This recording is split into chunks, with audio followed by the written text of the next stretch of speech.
Afternoon, everyone. Welcome to today's webinar. My name is Mamijekile Sole, and on today's webinar, I will be looking at the basics of detailing reinforced concrete in Prokon PADDS. I am a Prokon technical consultant with micrographics. If there is any questions during or after the webinar today, you are more than welcome or free to send out your questions to mj@mgfx.co.za, but there is another email that you guys can definitely send out any questions or any assistance that you might have with regards to Prokon or any of the softwares that we do provide support on. Without wasting any time, it is exactly 2 o'clock, so I am going to move into my agenda for what I will be covering on today's webinar, which is the basics of detailing reinforced concrete in Prokon PADDS. So firstly, or what's first on my agenda today. So on my agenda today, firstly, I'm going to do an introduction, and then from there, I will be setting out a project in Prokon PADDS, meaning how one would usually start up a project or start up a new project and start detailing in PADDS. And the third thing on my agenda today is detailing reinforcement that is on slabs, or I'm just going to do a basic example on when you are detailing a slab, beams, columns, as well as pad footings. And then once I have detailed all these components or elements, which are my slabs, my beams, and columns, as well as pad footings, then we will be assessing the bending schedule. That is on how you would definitely publish or add in information in your bending schedule. And then lastly will be a conclusion where we will do we'll have sort of like an Q&A where you can simply ask questions if you do have questions for today's webinar. Without wasting any time, my introduction. So PADDS. PADDS is short for parametric drawing and detailing system, which is a powerful 2D tool designed for structural drawings and detailing. What are the key benefits for PADDS? So it is efficient for detailing and editing. Like I said, it is a 2D tool used for drawing and editing. So it is efficient for detailing as well as editing. So it supports all fundamental CAD operations for creating and modifying drawings. So it is a CAD environment you can use to actually detail or modify your drawings if you do have existing drawings that are PADDS drawings, or even if it's a DWG or DXF, you are able to actually create or either modify those drawings. The other thing is it provides seamless editing of reinforcement drawings created by other Prokon design modules. What do I mean by that? If you do use one of the concrete modules to design any component or concrete component, you will be able to edit that in PADDS and be able to make changes if needs be in terms of your reinforcement or adjusting the rebar or the drawing itself. You are able to do that in PADDS.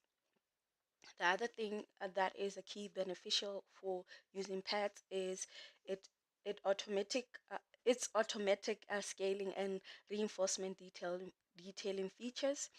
And then the second or the third benefit is that it is seamless. It's seamless integration, meaning you can generate input files for various Procon modules, including frame analysis, ProSec, where you can do your customized sections, where you can actually calculate or get your section properties for that specific customized section. And then the other modules that it integrates with is general column, where you have unique or different types of columns that you can design within the general column module. And then we have mesh frame mesh generator. The other benefit is the file compatibility as well as and customization. That is, it can read and write DWGs, DXF, as well as CEX files. And then the other thing that's quite beneficial about PADDS is it includes a macro and scripting facility based on the Pascal programming language, allowing users to develop custom commands.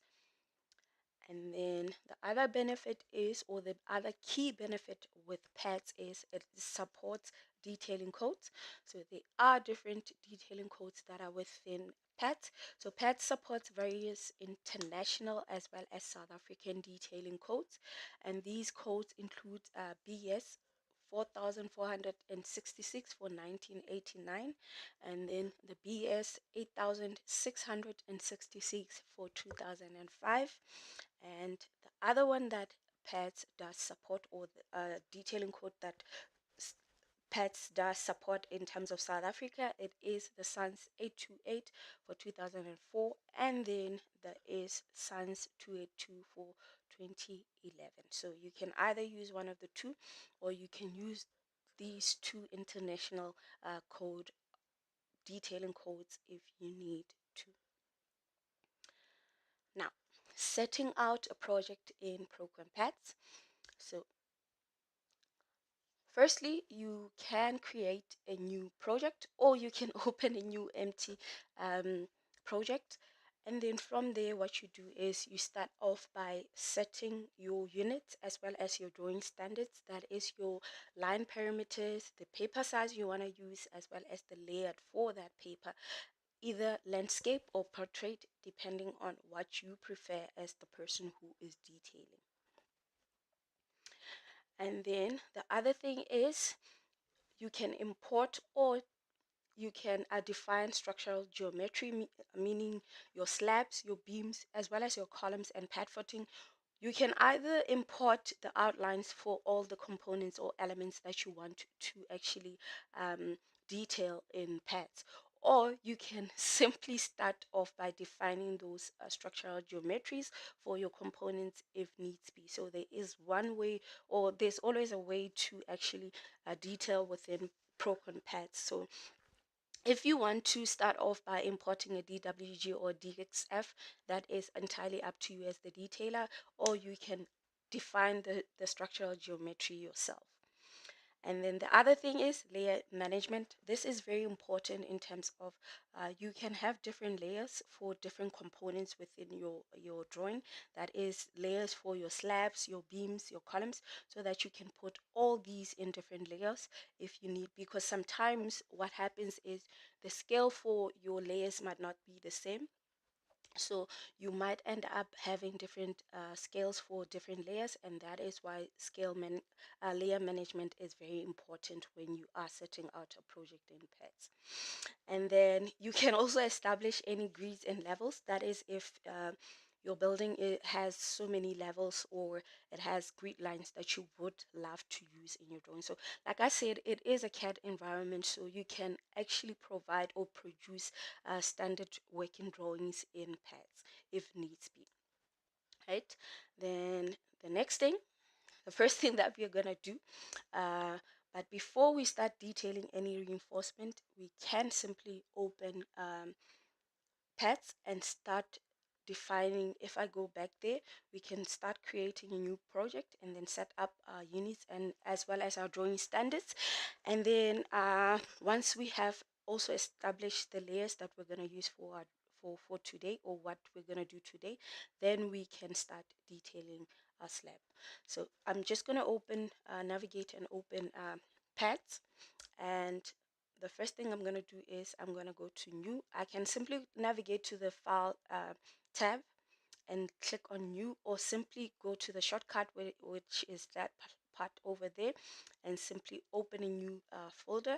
And the first thing that we're going to do is, like I said, we need to set our line parameters. So for the line parameters, you will definitely need to indicate the type of pen that you would love to use. So either pen 1 up until pen 8, depending on you as the detailer. That's entirely up to you. So if you want your line pen to be one, obviously your line style also, or the type of line that you want to pick is as important. So in my case, I'm gonna leave the pen as pen 5, so it is color red. And then also you can set the type of color you want to print your drawings on, so the color that you're drawing on and the color that you're printing on might differ. So that is also up to you as the detailer what you want to do. So for my case, I'm gonna leave my line style as 5A, so meaning I've selected pen 5, and then the type of line that I have is a solid line. So that is okay. I'm not gonna change my background, I'm not gonna change the paper color, nothing. I'm just gonna leave everything as it is, as I am happy with how things are at the moment. So then I click OK. The next thing that I need to set, if I go back to the set tab, is my paper size. So for today's webinar, I am going to use paper size A1. You can definitely go for A4, A5. That is also up to you as the detailer what you want to pick. And for my paper orientation, or my page orientation, I am going to use landscape. So landscape is fine, A1 is fine, and I am happy with that. Right, now the third thing that we need to do is we need to set the layers. So if we navigate at the bottom there, it's either we go here to select or add in new layers. So the first layer, I am gonna rename it to title block. So in PADDS, you can definitely put in a title block that is your company title block if you are going to print your drawings from PADDS. So in my case, let's assume I want to do that so that I can put every detailing in my title block and be able to print out the drawing if needs be. So the first layer, I'm going to name it as title block, and I'm going to have 3 or 4 more layers. Remember, we are detailing 4 things, which is my slabs, my pad footings, my columns, as well as my beams. So the first one, I'm going to say slab, and I'm going to make the scale 1 in 50. And origin, I'm going to keep the origin as 0, 0 as it is. We can turn on the layer, and at the moment the layer that is active, it is my title block, the one that is highlighted in yellow. That is how you would know which which layer is active at the moment. Then the second one I'm going to add is the beam, and I'm gonna make this 1 in 20, and I'm gonna leave the origin as 0. I can put in the zeros, but I can also leave it as open. The program will definitely assume that I want that my origin to be 0, 0, or I can simply say 0, 0, 0, 0, 0. That's entirely up to you where you want your origin for your layers to be. Right, and the other layer is gonna be pad footing, and also I'm gonna give it a scale of 1 in 120, 1 in 20 sorry. And then I have lastly column, also I'm gonna make it 1 in 20. And I can simply have sections, or add a layer where I would have all my sections under. But in terms of my beams, my pad footing, and my column, the sections would have the same scale. So I can simply put the sections for the beam as well as the pad footing and the column under the same layer as the pad footing and the beam and the columns. So I can say 1 and 20, and also I can create a layer for my details. So any details that I want to add onto my drawing, I can put I can add them into that specific layer. So I can simply say that detail or that layer is 1 and 10 for that instance. The other thing is I can simply switch them on, so that the minute I switch to that specific layer, it is on, and I am able to add in any entities or the number of entities that I have. So at the moment, the title block layer is the one that's active because I want to add a title block that I would use to print out my drawing. So once you're happy with all the layers that you have added for your drawing, then you can simply say okay. And what the program will do is it will ask you if you want to adjust your text with height. So at the moment we don't have any text in in our drawing, but I will simply just say yes for argument's sake. Now, the next thing I'm going to do is I'm going to add in my title block. Like I said, I've already saved it as as a block, so I can import it or I can add it as a block, meaning I can use the block tab and then load in my title block. So firstly, what I'm going to do is I am going to add in construction lines that are going to help me with adding that title block and making sure that it sits exactly where I want it to sit. So in my keyboard, I'm going to press L plus so that I have both the vertical construction line as well as the horizontal construction line. And at the bottom there, under the comment, it says point for construction line crosshair. I'm going to say I want to add it at 0, 0, which is 0 in the X direction as well as 0 in the Y direction. If I press enter, you'll see it will place that crosshair at the 0 origin. And then I'm going to type ly to add the vertical construction line on this side, and lx to add the horizontal construction line at that point at the top, right? And then from there in my keyboard, I'm going to say B, then 2 to load in the title block that I've already created for my drawing. So this is the title block, and if I click on open, then it says scale block between your handles. No, I don't want to scale it because I've already sized my title block based on the page or the paper size that I have selected. So I'm gonna say N for no, and then from there it says indicate point for handle 1, so that is handle 1, handle 2, and then that will be handle 3, and then from there you would have your title block added in your drawing, and then from there you can simply start detailing or doing everything that you need to do. So firstly, let's save our drawing before we lose anything. So I'm just going to go to the file menu and save. I'm just going to save it anywhere that I want. Let's say webinar drawing, right? And we can put in today's date as well so that we know exactly that is the one, right? Now, if I go back to the presentation, the first thing that we're going to do is we're going to start off by detailing the reinforcement for my slab. So what you need to do, or what we will do in our case, is I'm going to start off with detailing or I'm going to begin with the slab boundaries. So I have a 255 millimeter slab that is 10,690 millimeters by 7,460, and then I am going to define the span directions and openings as well as drop panels if present. And I don't think in my example or the exercise that I'm going to do there will be any openings, but that's fine. And then we are going to place in the top and bottom bars, and then this is the layout that I have. So it is a slab that is supported by the wall on all the edges as well as in the middle of it. So it is, like I said, a 10,690 slab, and then by 7,460. So if I go back there, I can simply start defining it. But first I need to switch my layer. So if I click there, it will say layer number. I want to move to layer number 2.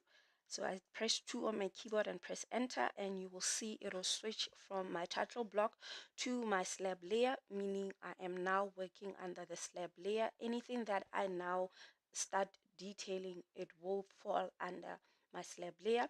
And if I would definitely go back to my layers and switch off my title block layer, you'll see everything that is within the title block layer will be grayed out simply because it is not on it anymore. If you want to keep it on, you are more than welcome to keep it on, and you will see now the number of entities moved from 0 to 52 based on everything that falls within the title block, but that's not important. So what I'm going to do is I'm just going to switch off the layer and then focus on the slab layer, which is the active layer at the moment. And the first thing that I'm going to do is add in construction lines. So let's start off, and I'm going to offset, so LP on my keyboard 320, just to define the layout for the slab. I think it's 5,000, and LP, the wall is 230, sorry, LP, and then 5,000 again, and then LP again, it is 230. And if I would measure, so D2 in my keyboard from that point to that point, it should give me 10,690, which is exactly how horizontal the horizontal distance for my slab. And then vertically, LP, I think 320, and I just want to check there, it should be 7,000. So LP offset 7,000, and then LP again offset 230. And then from there I can start defining my outline for my slab, or my boundaries for my slab. So in my keyboard I'm going to press LB to add in the outer line for my slab, and then I'm just going to change the type of line, or my line style, to 5. Let's use the dash instead of the hidden line, so I'm going to change it to 5B, right? Let's use capital letters, so E, and then LB again on my keyboard, just to define the supports for the wall. And then I can simply delete the construction lines, so E6, and that is my outer line for my slab, right? If I go back there, that is exactly what we have here, right? Now for my reinforcement, or after calculating or designing the slab, then we came to the conclusion that the reinforcement that is required for my slab, for the bottom reinforcement, we will use Y12s at 200, as well as for my top reinforcement, I will definitely use as well Y12s at 200. So I can just use this one detailing just to detail both my bottom and top reinforcement. So I can simply click, or in my, before I can add in my reinforcement, let's set the cover for my detailing. So if I go to the rebar tab and then cover, at the bottom it says top, bottom, and side. We need to define what is the cover I want to use for detailing my slab. So for the top and bottom and side, I'm just going to leave it as 30, as it is a 255 slab, so that is fine. The cover 30 millimeters cover both on the side as well as the top. It is definitely fine. So if I'm happy and press enter, then we have set our cover for the rebar that we're gonna add. Now the next thing that we need to do is we need to add in rebar. So it's either I add in just one rebar, but in this case what I can do is I can simply add in multiple bars, meaning I add one bar and zone it in a specific plane. In this instant I can add in a bottom bar as well as a top bar, zoning it from that point to that point, and as well from that point to that point. So if I say R and multiple bar, oh sorry, there was something selected already, so multiple bar, it says first point bottom left hand corner, so I'm gonna make it that point, and then second point that is perpendicular to the bar, it'll be that point there, and then it says third point top edge of the group there, and then second it says bar dimension incision, so I want my bar, or the zoning, to pass or to be at that specific point. Sorry about that, I'm not sure why it keeps doing this. Sorry about that. Yes, Now it's fine. Okay, so my incision point, I'm gonna put it somewhere along there, and then text position there.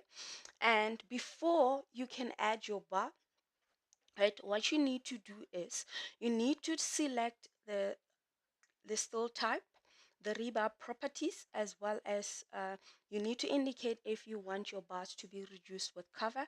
And in terms of your bar layout, you need to indicate the spacing and the layer that you are putting the bars on, either B1, which is the first bottom bar that you see, or B2, which is the second bottom bar that you would see, or if it is T1, which is the top first bar that you would see, or T2, the second top bar that you would see in a section. So in our case, we're going to use the high still yield bar, which is the Y bars. And like I said, we're going to use 12 millimeters. And for mark, I'm going to use numbers. So I'm going to start off at 01. Right, and the cover, I'm happy with it because we preset it, and I did indicate that the spacing will be 200. And I'm gonna say I am adding both B1 and T1, like I said, because they do, or the bars are of the same diameter as well as spacing. We are assuming that the bar diameter and spacing are the same for the top bars as well as the bottom bars. So I am going to add them as one. So from there, once you are happy with your still type, rebar properties that you want to reduce with cover, as well as your rebar layout, what you then do is you need to select the bar that you want to add, in my case, or the shape codes that you will use. I will use Sans 2H2 for 2004, and I will select shape code 35. The minute I select shape code 35, you'll see it will add in my bar, or my bars, for my top bars and my bottom bars. And I can simply click on S at the bottom there, so it shows my bending schedule, what has been added already on my bending schedule. And similarly to X there, which is expand bar, just to see how my bars are being spaced out on that specific plane that I have detailed. Right, I can switch that off by deselecting that X at the bottom. I can also add in the bars in that direction, which is B1, B2, and T2 and B2. I can simply add them as well. So again, we go to the rebar tab, and then we click on multiple, and it says indicate the first point. So for this one, it'll be from that point to that point, and then my top bar will be there, and then my incision, it'll be somewhere there. Let's place the text somewhere along there. And also, I'm still gonna use high yield bars, diameter 12, and it'll be bar mark 02. Still the same cover. The spacing, I'm still gonna say 200, and this time it'll be T2 and B2. And I'm gonna use shape code 35 as well, and the minute I select it, then it would have added the bar on the other direction.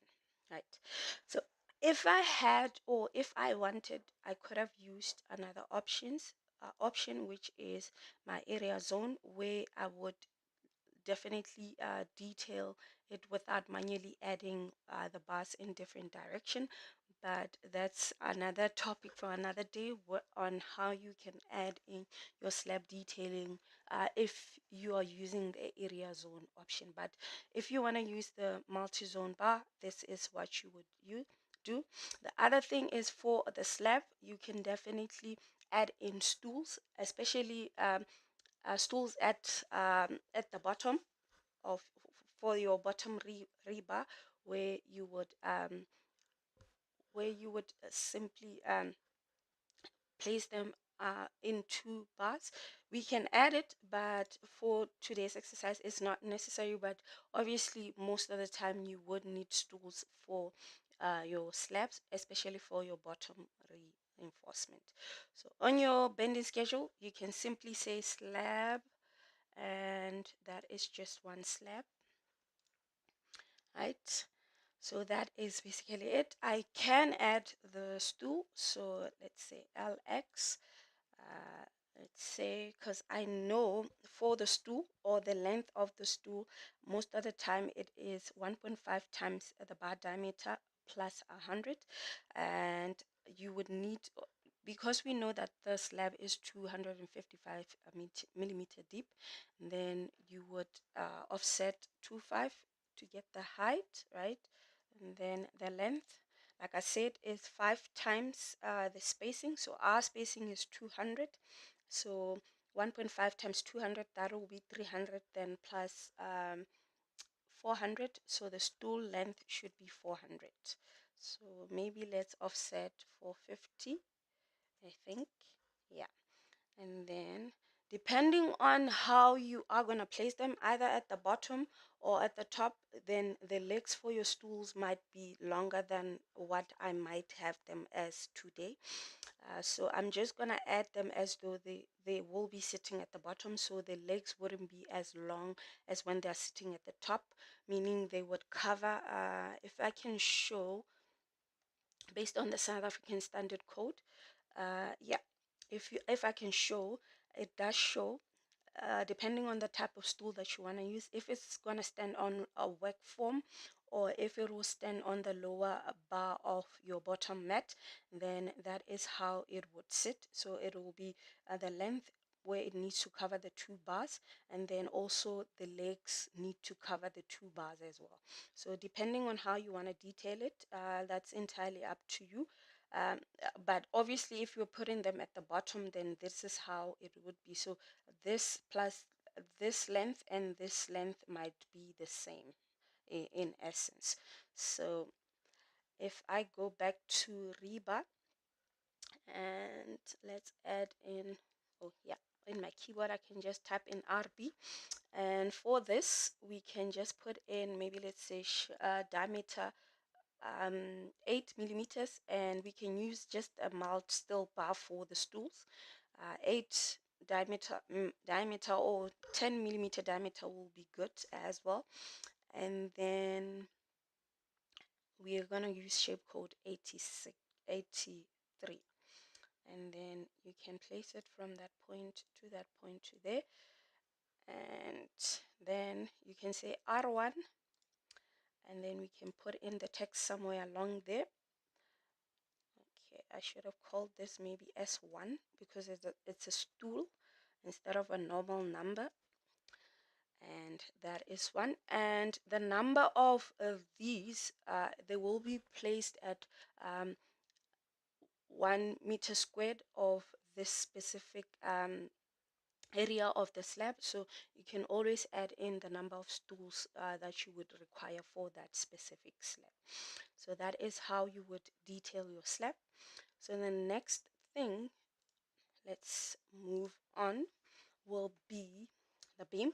So firstly, for the beam also, you will need to define your beam geometry, right? And then add in your longitudinal bars as well as your shear links.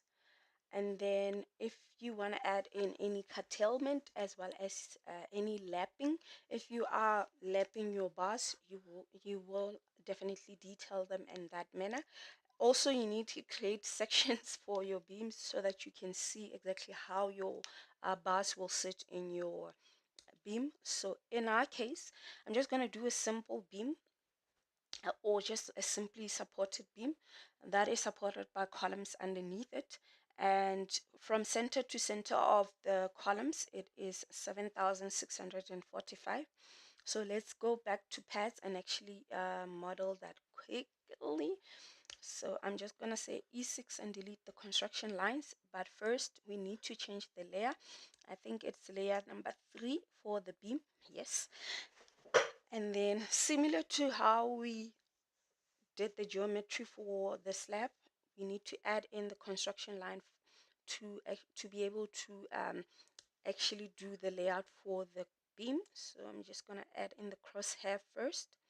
Let's add it somewhere there and offset this vertical construction line by 7,645, right? And I think my beam is 710 deep, so let's do that. So actually, let me move this edge to that point so that we have in ample space to indicate the column there. So 7,445, and then the 250 for the column,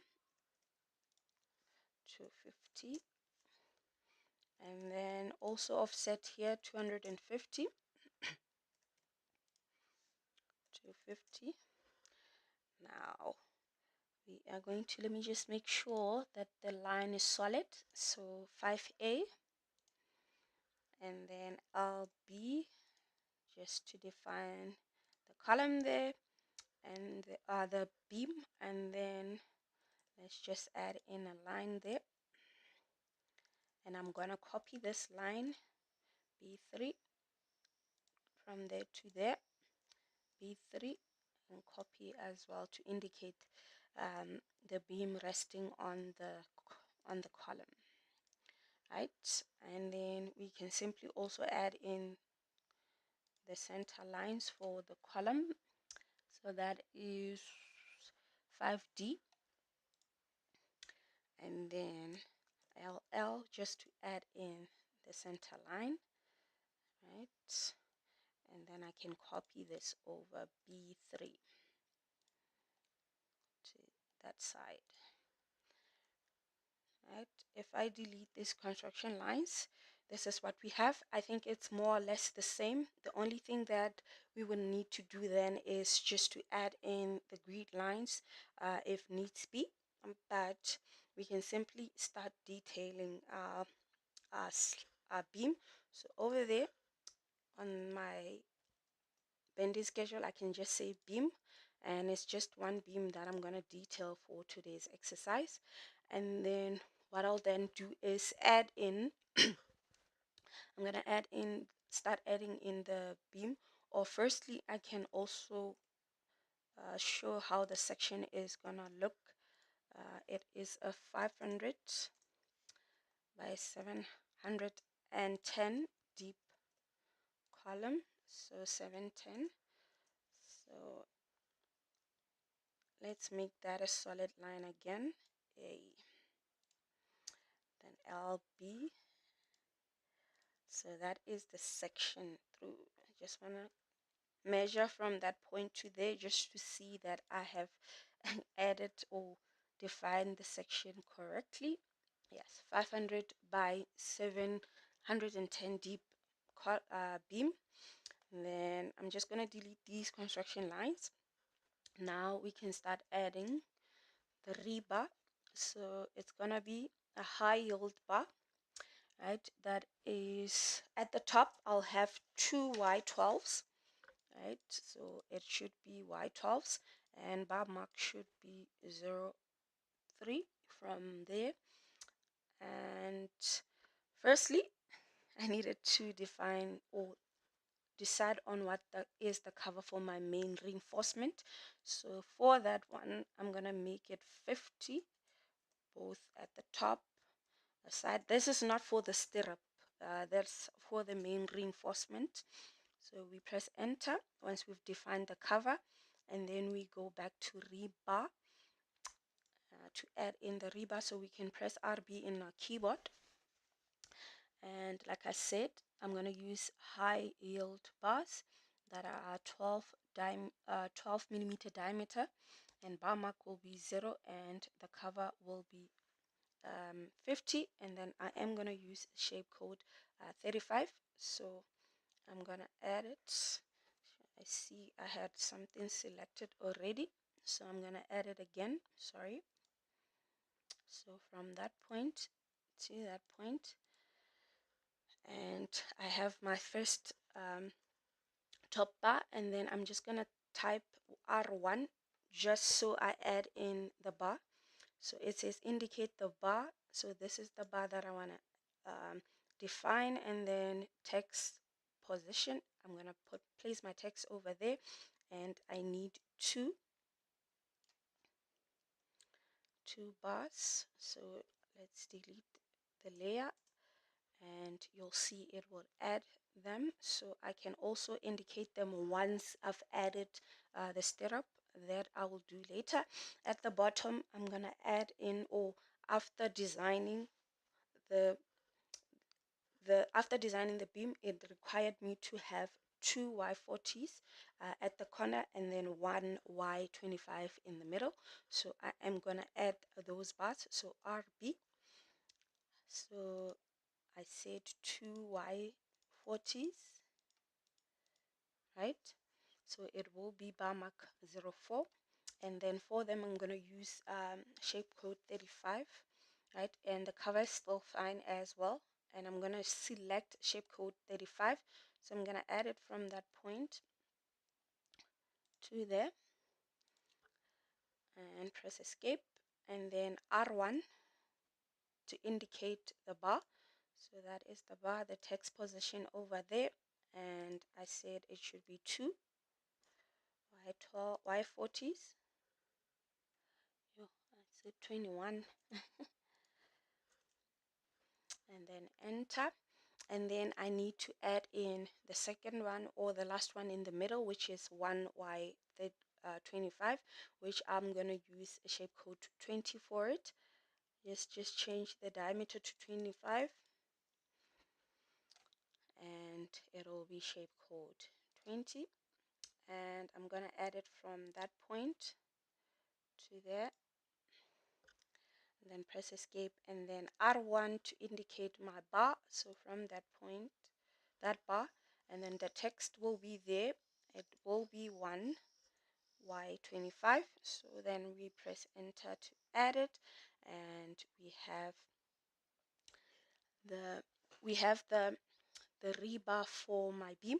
So now the next thing we need to add is the section, or the stirrups for my section, and then from there we are going to zone them so that we get the amount of reinforcement required, or the number of stirrups we require to add onto this beam over there. So firstly, I'm gonna change my cover for my stirrups. I'm gonna make it 30 at the top, 30 at the bottom, and then on the sides let's make it 25. So 30, 30, then 25, and then we go RB. We're gonna add in shape code 60, but let's just make it mild steel bar, which is an R bar. Let's make it 8 millimeter diameter, and then we have the cover as we wanted it to be, and we're gonna use shape code 60 for our stirrups. So let's add it from that point to there,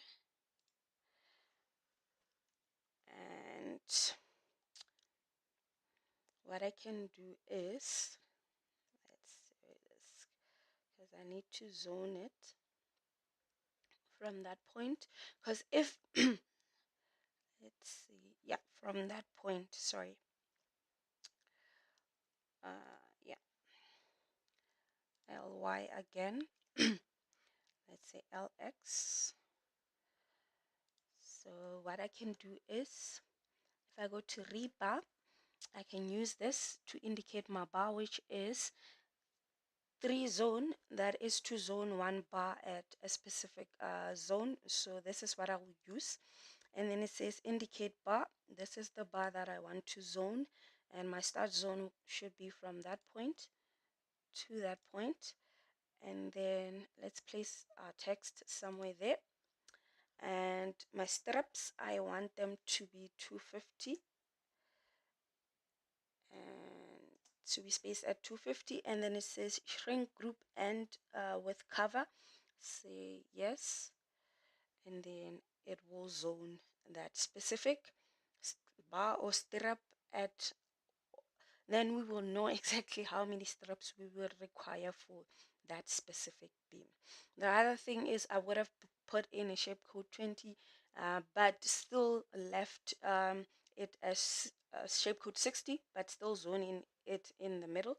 It's still fine. That's dependent on what you want to do, but I think this is still fine the way we've zoned it. And then the other thing that you can do is, because this is a section, obviously on this section you wouldn't have or you wouldn't place that over there, so you would select this detailing and then move it maybe at the top or somewhere along there. What do I mean by that? If I select this zoning and then B4 just to move it at the top, yeah, and then this one I'll just say R1 so that I know exactly what that bar is. I don't need to add it again on the bending schedule. That's just for my drawing purposes. Don't add on schedule, like I said, so that I just have um, I am detailing. Remember, we are doing creating a drawing. So in that essence, this would be great. You still know that this section represents this beam. So that is an R8, which is 0.6, and that is also on the plan view to show you exactly how many of them you need. So in section, then these, how do we indicate these bars in section? So then we go to rebar. We're going to add in a dot for the first bars. So I'm going to make it 12 millimeters, so 12 at the bottom, and from there you can place the two bars to indicate a section through there.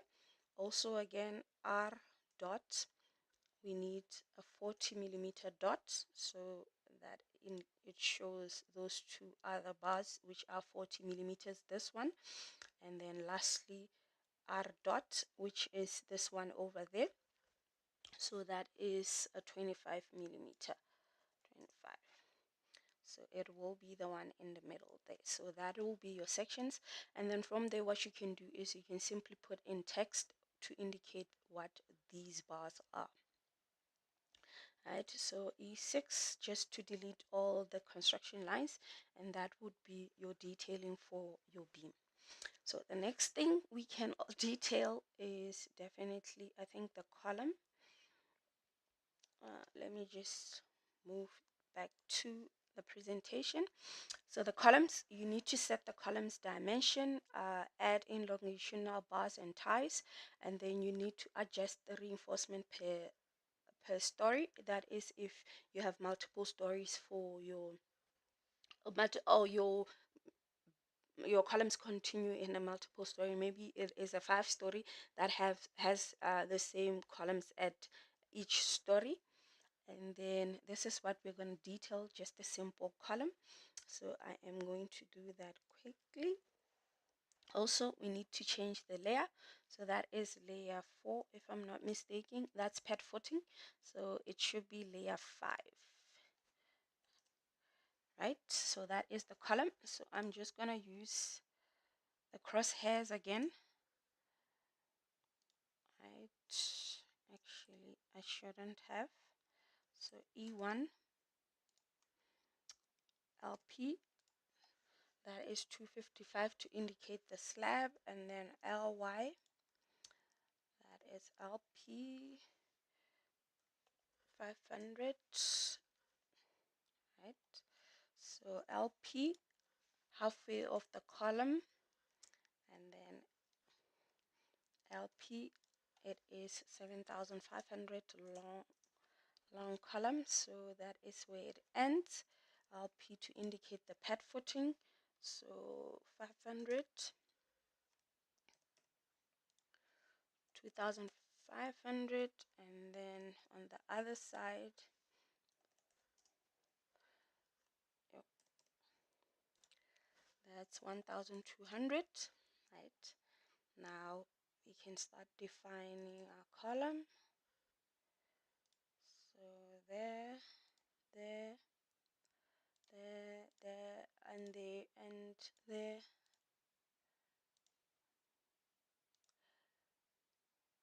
Right, and then to there, and then lastly to there.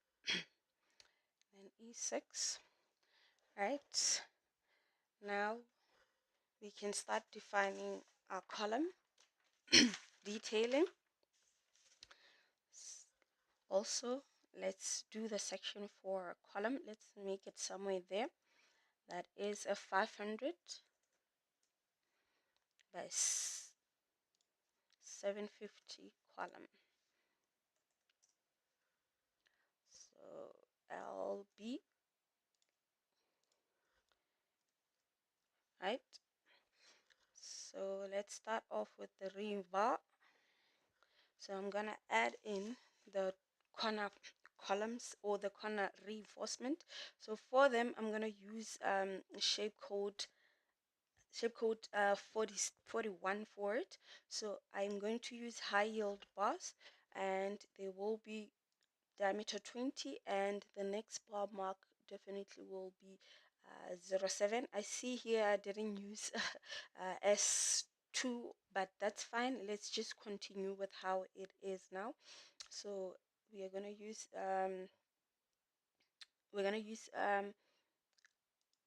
shape code 41. So let's say from that point and then to there, and then the kink maybe to there, and I needed to indicate where it ends, and I think it will splice with the other columns at, because the diameter is 20, so it's 50D, so maybe 1000, but I can simply adjust that as well. So if I say LX and then offset this by 1000, yeah, it's more or less the same. And R1 to indicate the bar, the text position should be there. This should be 4 of them. So these are the corner columns, 4 of them, right? And then in the middle, I'm going to add in 7 on the left hand side and 7 on the right hand side. So it should be 14 shape code 20 bars. So if I go RB, actually let's make them 16 millimeters in diameter, and it will be 20. So it will be from that point up until there. I can always move it in before. Let's put it somewhere there. And then R1 to denote it or indicate the bar. So this should be 14.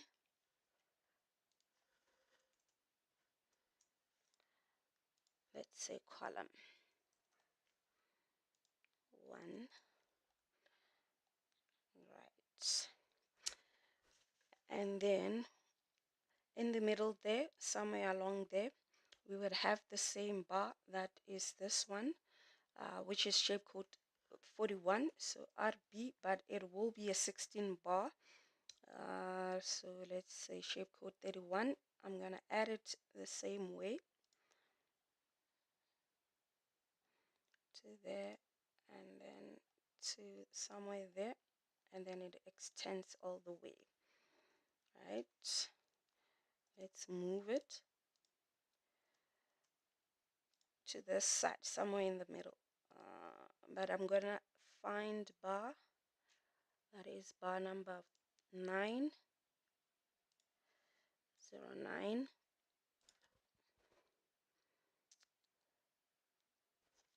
It should have the same properties.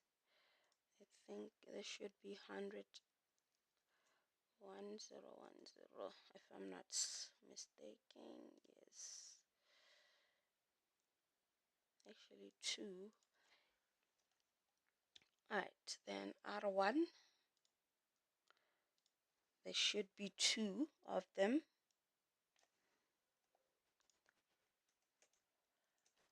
Enter. Let's say replace. Yes. And then we need to add in the stirrup for the column. So let's go to rebar. Right, I'm gonna use a multi-style bar.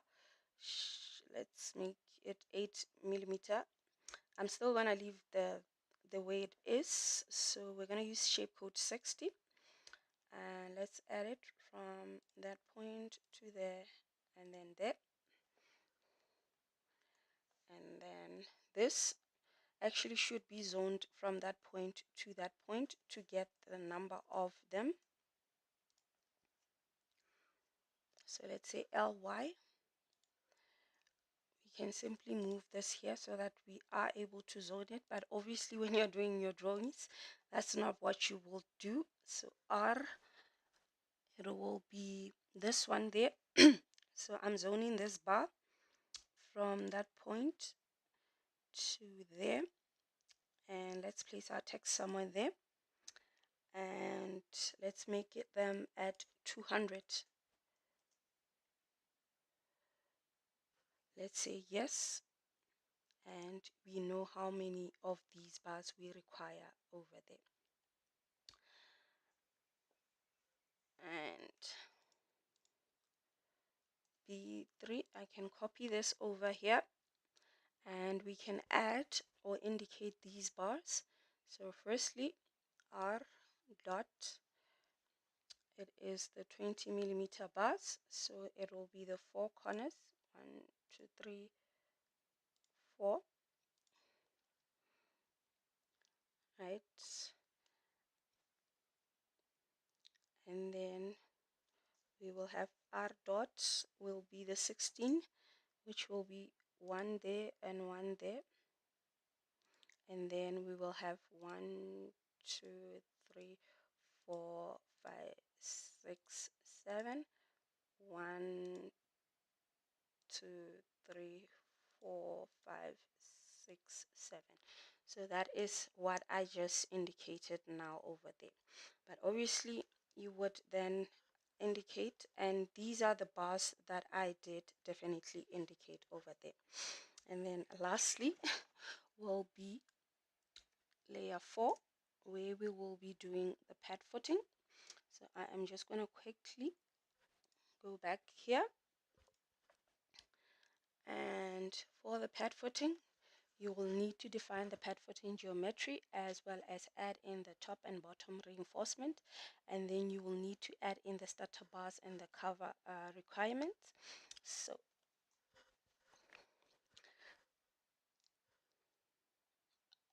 I'm just gonna say ly,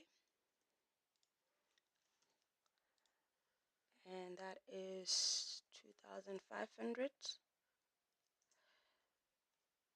lp 2000. Actually, let's do this. lx lp,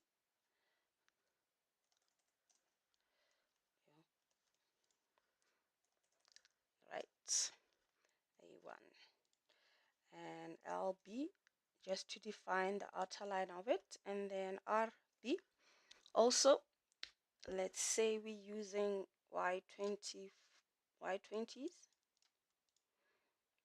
high yield bars, we can also actually we can add in the multiple bar, and there to there, and then there, incision there, and add there. We can make the cover 50, side 50, and then bottom 75. Let's say that is B1, 20, right? And then we can do the same thing again, multiple, this time there, there, and then there, there, and we're going to place in our text there, and this time it will be B2, and right, and then this you can simply add it over there. That is base, and then from there, once you are happy with your base detailing, obviously you would then copy these onto this, and then be able to add in the stirrups or the stools, the starter bars for it. P 1000, and then RB, I'm just gonna use shape code 34, and let's say from that point to there I can simply move these over B4 and R1 to indicate them, and this would be 4 of them. And you will also place the other starter bars that will tie in with these ones as well, right? And then from there, in terms of if I go back to my assessing the bending schedule and then generating your bar schedule and editing it, the bar marks, and then you can export it to DXF or PDF, and then automatic schedule update, meaning the program does update the schedule as you go along. And then in conclusion, Prokon PADDS offers an efficient and structured environment for detailing reinforced concrete elements. And by following a consistent setup and detailing workflow, engineers, technologists, technicians, and draftsmen can provide drawings that are code compliant, as well as communicate reinforcement requirements clearly, and then reduce size errors. So that is basically it when it comes to detailing in PADDS. I know the last part was quite a breeze, or it went by quickly, but if you do have any questions, guys, feel free to send out any questions on email, and you're more than welcome to follow us at www.mgfx.co.za, or if you do want to send out questions or have any questions, you can send them out to info@mgfx.co.za. And thank you so much for watching and liking. Please like and subscribe for more videos. If there isn't any questions, I don't see any questions. I hope this was informative, and thank you so much for watching the video. If there are any questions, guys, feel free to send out the question either to my email or to the company emails. And thank you guys for watching. Any questions before I close off?